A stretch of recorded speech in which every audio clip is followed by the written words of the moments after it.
In this video, I will guide you why your mouse pointer is not showing on my laptop. If your mouse or touchpad driver has crashed, you can nudge it back to the live.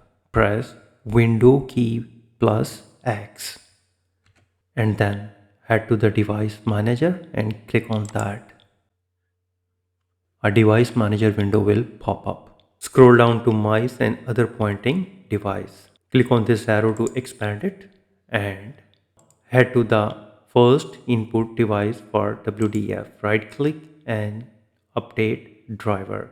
If it is not updated, you need to update it. And similarly, you need to update this driver and update this driver and then update the driver.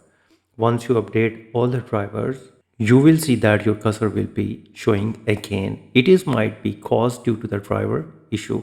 If you have a USB mouse lying around, plug it in, and if it works, the issue is definitely with your laptop's built-in touchpad hardware or drivers. So if you think this video is helpful, please support my channel. Thanks for watching.